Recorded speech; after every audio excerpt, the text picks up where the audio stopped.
बिरजू के माँ बाप पैदा होते ही मर चुके थे, इसलिए वो अपने भैया किशनलाल और भाभी सविता के साथ रहता था।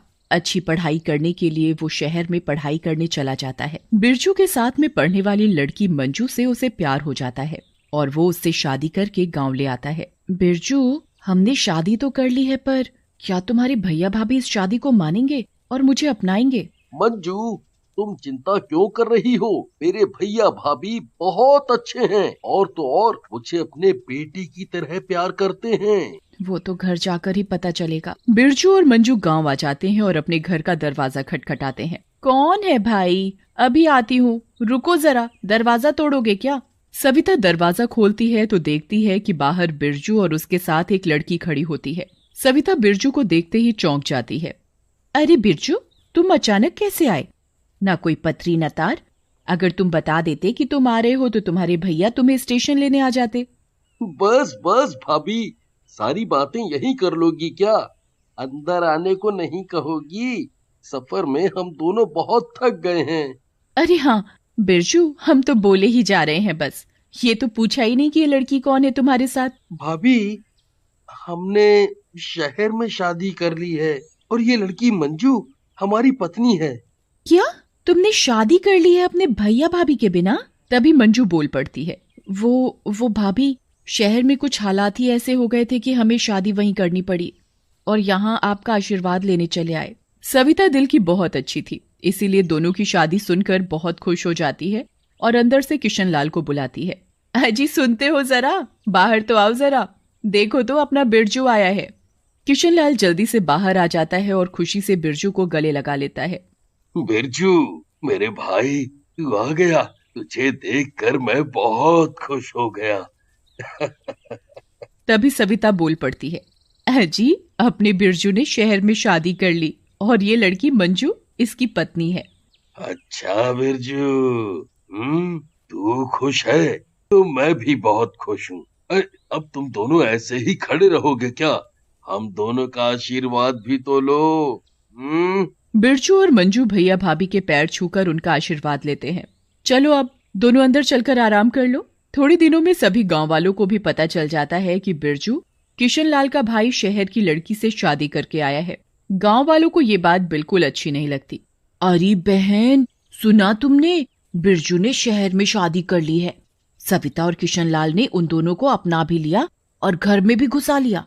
हाँ बहन, सुना मैंने। कहीं इन्हें देखकर हमारी बहू बेटियां ना बिगड़ जाएं। इस बिरजू ने हद ही कर दी है। अरे गांव की छोरियां क्या कम पड़ गई थी जो शहर की लड़की से शादी करके आ गया। अब हम कर भी क्या सकते हैं? शहर में तो ये सब चलता ही रहता है। सभी गांव वाले अपने अपने घर चले जाते हैं और रात हो जाती है। पूरा गांव सोया हुआ होता है। बिरजू और उसकी पत्नी मंजू एक कमरे में सो रहे होते हैं। अचानक से मंजू को बहुत प्यास लग रही होती है। शरीर की थकावट की वजह से मंजू बिस्तर से उठ नहीं पाती है और नींद में ही पानी पानी बड़बड़ाती रहती है।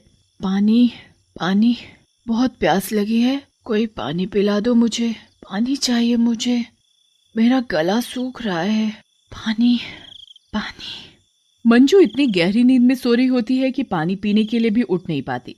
अचानक से क्या होता है कि पानी की तड़प से उसके शरीर से उसकी आत्मा निकलकर पानी की तलाश में जाती है और वो रसोई में रखे मटके में से पानी पीने के लिए उसके अंदर घुस जाती है। तभी सविता आहट सुनकर उठ जाती है और रसोई में जाकर देखती है। अरे, ये मटके का ढक्कन किसने हटाया? शायद बिल्ली होगी, उसने हटा दिया होगा। ढक दूं, नहीं तो इसमें मक्खी मच्छर गिर जाएंगे। सविता मटके को ढककर वहां से चली जाती है और फिर सो जाती है। मंजू मटके के अंदर बंद हो जाती है और चिल्लाती रहती है। मुझे यहाँ किसने बंद किया? मुझे निकालो यहाँ से, मेरा यहाँ दम घुट रहा है, कोई है? बिरजू, बिरजू, मुझे निकालो यहाँ से। मंजू की आत्मा की आवाज कोई नहीं सुनता। सुबह जब बिरजू सोकर उठता है और मंजू को उठाने की कोशिश करता है। मंजू, उठो, सुबह हो गई। अरे मंजू, उठना नहीं है क्या? चलो उठो, उठो। कोई हलचल नहीं होती। बिरजू उसे हिलाता है उठाने के लिए, पर मंजू नहीं उठती। तो बिरजू बहुत घबरा जाता है और भाभी और भैया को आवाज लगाता है। भाभी, भैया, जल्दी आओ, देखो ना मंजू को क्या हो गया है। ये तो उठ ही नहीं रही है। कोई जवाब भी नहीं दे रही। आवाज सुनकर दोनों बाहर आ जाते हैं। क्या हुआ बिरजू, इतना चिल्ला क्यों रहे हो? हाँ, और घबराए हुए भी हो। क्या हुआ? भाभी, भैया, मंजू कुछ बोल नहीं रही। देखिए ना, क्या हो गया है उसे। हाय राम, मंजू तो मर चुकी है। नहीं मेरी मंजू मर नहीं सकती। कल तक तो वो बहुत खुश थी। कल रात को तो हम दोनों ने बातें भी करी थी, फिर दोनों सो गए थे। भाभी, भाभी, ऐसा मत बोलो, ऐसा मत बोलो। बिरजू, अपने आप को संभालो। अब मंजू इस दुनिया में नहीं रही। बिरजू बहुत रोता है तो रोने की आवाज सुनकर गांव वाले भी इकट्ठा हो जाते हैं। क्या हुआ भाई, इतना शोर क्यों हो रहा है और कौन रो रहा है? बिरजू रो रहा है। उसकी पत्नी मंजू अब इस दुनिया में नहीं रही। रात को ही पता नहीं क्या हुआ, सुबह वो मरी हुई मिली। ये तो बहुत बुरा हुआ भाई। कल ही तो बेचारा शादी करके लाया था और आज ये सब हो गया। अब क्या करना है भाई लोग? बिरजू की पत्नी का अंतिम संस्कार कर दो।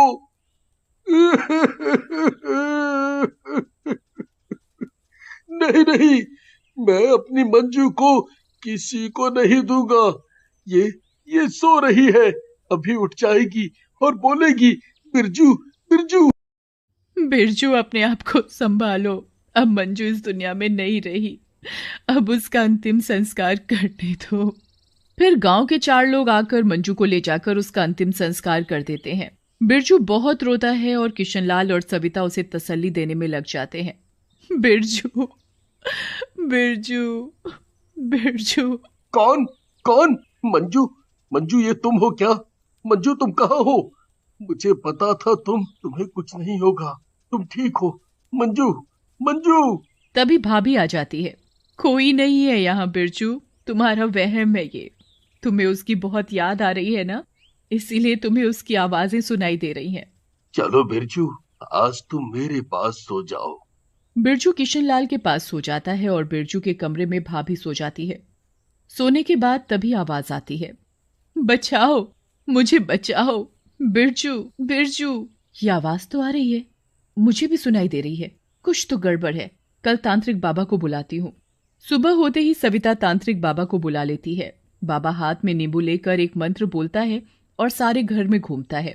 उस वक्त सभी घर में ही आसपास होते हैं। बाबा को कुछ समझ आता है। ये मेरे नींबू वाला हाथ इस मटके के पास रुक गया है। इस मटके में कुछ है। इस मटके में एक आत्मा है, लड़की की, जो अभी इसी में तड़प रही है बाहर आने के लिए। कोई भी इस मटके को हाथ नहीं लगाएगा। अभी हम ध्यान लगाकर सब देखते हैं क्या माजरा है। बाबा ध्यान लगाकर सब पता कर लेता है। क्या हुआ बाबा, कुछ तो बताओ। चुप करो, बहुत बड़ा पाप हुआ है। ये लड़की रात को सो रही थी, इसे बहुत प्यास लगी थी, तो उसकी आत्मा निकलकर पानी पीने इस मटके में उतर गई और सविता ने इस मटके को ऊपर से ढक दिया। हाँ? इस मटके में मेरी मंजू है। मंजू, मंजू, मैं आ रहा हूँ, तुम्हें यहाँ से निकालने आ रहा हूँ। मंजू। मूर्ख, ऐसी गलती मत करना। ये अब तेरी पत्नी नहीं है, ये एक भयानक चुड़ैल बन चुकी है जो तुम सबको मार डालेगी। अब हम क्या करें बाबा, हमने जानबूझकर कुछ नहीं किया। जैसा मैं कहता हूँ तुम वैसा करो। इस मटके के ऊपर लाल कपड़ा बांधकर इस मटके को जंगल के बीचों बीच एक पेड़ होगा बरगद का, उस पर लटका कर आना, और ध्यान रहे पीछे मुड़कर मत देखना। जैसा जैसा बाबा ने कहा वैसा वैसा ये काम बिरजू करके आ जाता है। रात को हवा चलने के कारण मटका नीचे गिर जाता है और मंजू की आत्मा बाहर आ जाती है। जिन लोगों ने मेरे शरीर को जलाया है, मैं उन लोगों को नहीं छोड़ूंगी, मैं उन लोगों को मार डालूंगी। जिन 4 गांव वालों ने उसका अंतिम संस्कार किया था वो उन्हें एक एक करके मार देती है। मंजू, मंजू, मेरी प्यारी मंजू, कहाँ हो तुम? देखो, देखो, तुम्हारा बिरजू तुम्हें बुला रहा है। बिरजू, बिरजू मैं आ गई। तुम्हारी मंजू अब तुम्हारे साथ ही रहेगी। तुम यहाँ? तुम तो मटके में बंद थी ना? मटका टूट गया था और मैं बाहर आ गई अपना बदला लेने के लिए। मैं उन सबको मार दूंगी जिन लोगों ने मेरे शरीर को जलाया। नहीं, तुम ऐसा कुछ नहीं करोगी। इन लोगों ने जानबूझकर कुछ नहीं किया। बिरजू, ये तुम कह रहे हो? पता है ना उन लोगों ने मेरी क्या हालत की थी? मुझे मटके में बंद कर दिया था, वो मारेंगे। नहीं, तुम ऐसा कुछ नहीं करोगी। तभी अचानक से मंजू की आत्मा बिरजू के सामने से गायब हो जाती है और बिरजू घर जाकर अपने भैया भाभी को मंजू की आत्मा की सारी बातें बता देता है। क्या सच में बिरजू उसके शरीर को जिसने जलाने में मदद की वो उन सबको मार डालेगी? हाँ भाभी, मैं सच कह रहा हूँ। अब तो मैं भी मंजू के खिलाफ हूँ, क्योंकि अब वो बुरी बन चुकी है। मुझे तो लगा था कि मेरा प्यार उसे मरने के बाद भी अच्छा बना के रखेगा, पर नहीं, बदले की आग ने उसे बुरा बना दिया है। अब तो उन तांत्रिक बाबा को दोबारा बुलाने के अलावा और कोई रास्ता नहीं बचा। हाँ, सही कह रहे हो। मैं कल जंगल जाकर उन्हें घर ले आऊंगी। फिर अगले दिन बाबा उनके घर आ जाते हैं। अब तो एक ही रास्ता है। अब तुम सबको एक नया मटका लेना पड़ेगा और इस आत्मा को कैसे भी करके दोबारा बंद करना पड़ेगा और फिर उसे जलाना पड़ेगा, ताकि मंजू की आत्मा को शांति मिल सके। और ये काम सिर्फ बिरजू कर सकता है, क्योंकि एक वो ही है जिससे मंजू सबसे ज्यादा प्यार करती है। हाँ बाबा, मैं ये काम कर सकता हूँ। फिर बिरजू मंजू की आत्मा को मटके में लाने की योजना बनाने में लग जाता है। तभी मंजू की आत्मा बिरजू को पुकारने लगती है, बिरजू, बिरजू। बिरजू सोचता है यही सही मौका है मंजू की आत्मा को मटके में बंद करने का। बिरजू अपना हाथ जानबूझकर मटके में फंसा लेता है ताकि मंजू की आत्मा को ये लगे कि उसका हाथ मटके में फंस चुका है और वो उसके हाथ को छुड़ाने के लिए मटके में घुस जाए। मंजू, मंजू, मंजू, देखो ना, ये क्या हो गया है? मेरा हाथ इस मटके में फंस गया है। आह, आह। मंजू की आत्मा जल्दी से बिरजू के पास आ जाती है। हे भगवान, ये क्या कर लिया तुमने? अब कैसे निकालूं तुम्हारा हाथ? जल्दी से इस मटके में घुस जाओ और मेरा हाथ अंदर से धकेल कर निकाल दो। मंजू की आत्मा जल्दी से मटके में घुस जाती है और बिरजू का हाथ निकाल देती है और बिरजू जल्दी से उस मटके को एक लाल कपड़े से ढक देता है। अंदर से मंजू की आत्मा बहुत चिल्लाती रहती है, ये क्या कर रहे हो? बिरजू, निकालो मुझे यहाँ से। बिरजू जल्दी से उस मटके को घर से बाहर लाकर जला देता है और मंजू की आत्मा भी जल जाती है। फिर मंजू की आत्मा को शांति मिल जाती है और घर के सारे सदस्य और गांव वाले चैन की सांस